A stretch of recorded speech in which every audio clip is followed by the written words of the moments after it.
সম্মানিত দর্শক, আসসালামু আলাইকুম। এবার অভিযোগের তীর মিল্টন সমাদদারের বিরুদ্ধে। ভয়ঙ্কর এক অভিযোগ তার দিকে নিউজটি প্রকাশ করেছেন কালবেলা, যেখানে আপনার হেডলাইন করা হয়েছে মানবিক মুখোশের আড়ালে ভয়ঙ্কর মিল্টন সমাদদার। তো আমরা জানি এই মুহূর্তে বাংলাদেশের সর্ববৃহৎ আশ্রয় কেন্দ্র চাইল্ড অ্যান্ড কেয়ার হোল্ড, ওই কেন্দ্রের যে প্রতিষ্ঠাতা মিল্টন সমাদদার, তার বিরুদ্ধে এই অভিযোগ করেছেন কালবেলা।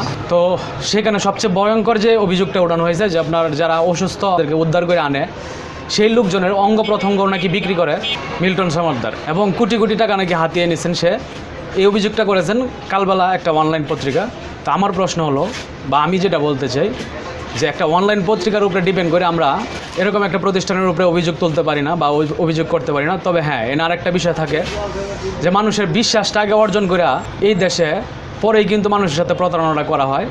তো আমি আসলে বিশ্বাসও করতেছি না বা অবিশ্বাসও করতেছি না, আমি মধ্যম পন্থায় আছি। তো আমি মধ্যম পন্থায় থেকে যে কথাটা বলতে চাই, আমাদের দেশে আইন প্রশাসন আছে এবং আমাদের মিল্টন সমাদদার যদি সততার ভিতরে, উনি যদি সততা থাকে ওনার ভিতরে, তাহলে অবশ্যই ওনার যে ডকুমেন্টসগুলো আছে এবং তার বিরুদ্ধে যে অভিযোগগুলো তোলা হয়েছে, সেই অভিযোগের বিরুদ্ধে সে তার যে ডকুমেন্টসগুলো আছে, প্রত্যেকটা ডকুমেন্টস সে প্রয়োজনে সে যেভাবে ভিডিও আকারে অনলাইনে প্রেজেন্ট করতেছে সেইভাবে যেন প্রেজেন্ট করা হয়। এমনকি যদি তাও না হয় তাহলে আইনের আশ্রয় নিতে পারে এবং আইনের যে আইন প্রশাসন যারা আছে তারাও যেন এটার দিকে দৃষ্টি দেয় এবং এটা যেন তদন্ত করে যে আসলে কি মিল্টন সমাদদার এই ধরনের কর্মকাণ্ডের সাথে জড়িত আছে কিনা। যদি জড়িত থাকে তাহলে তো অবশ্যই তাকে আইনের আওতায় আনা হবে, আর যদি জড়িত না থাকে তাইলে অবশ্যই কালবেলার বিরুদ্ধে সে আইনানুগ ব্যবস্থা নেবে যে কেন তার বিরুদ্ধে এই ধরনের মিথ্যা প্রপাগান্ডা ছড়ানো হইল।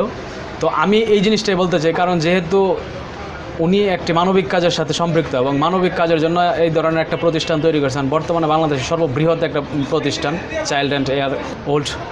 তো এটার বিরুদ্ধে যখন এই ধরনের আপনার অভিযোগ ওঠানো হয়েছে, যার কোটি কোটি প্রায় ফলোয়ার, ঠিক আছে, এবং হাজার হাজার মানুষ এই জায়গায় ডোনেট করে, এই জায়গায় সহযোগিতা করতেছে, তো এই ধরনের প্রতিষ্ঠানের বিরুদ্ধে যখন এই ধরনের আপনার অভিযোগ ওঠানো হয়, তাহলে তখন একটু আসলেই একটু ভাবার বিষয়ে পরিণত হয়। তো এই জন্যই আমি কথাগুলো বললাম যে অবশ্যই মিল্টন সমাদদারের বিরুদ্ধে যে অভিযোগটা ওঠানো হয়েছে, তো সেটার জন্য তার অবশ্যই এই বিষয়ে ব্যবস্থা নেওয়া উচিত এবং তার যে ডকুমেন্টসগুলো আছে, যে প্রতারণার অভিযোগগুলো তোলা হয়েছে এবং চাইল্ড অ্যান্ড ওল্ড কেয়ারের যে আপনার সংখ্যা যে কজন বলা হয়েছে, তো সেই সংখ্যাটাও যেন উপস্থাপন করা হয়, সেটাই আমার আশা থাকবে এবং এটা মিল্টন সমাদদার ভাইয়ের কাছে আবদার থাকবে, উনি যেন এইভাবে সবার সামনে উপস্থাপন করা হয়। আমরা দেখি প্রত্যেকটা বিষয়ে উনি স্টেপ বাই স্টেপ ফেসবুকে ভিডিও আকারে আপলোড করতেছে, তো এইটাও এইভাবে হয়তো আপলোড করা হবে এবং এটার অবশ্যই উনি জবাব দিবে। তো এতটুকুই বলার ছিল। ভালো থাকবেন সকলেই। আসসালামু আলাইকুম। ইসলাম প্রশ্ন করেছে যে কতজনের অঙ্গ প্রত্যঙ্গ বিক্রি করেছেন আপনি এই পর্যন্ত, প্রমাণ থাকলে বলেন।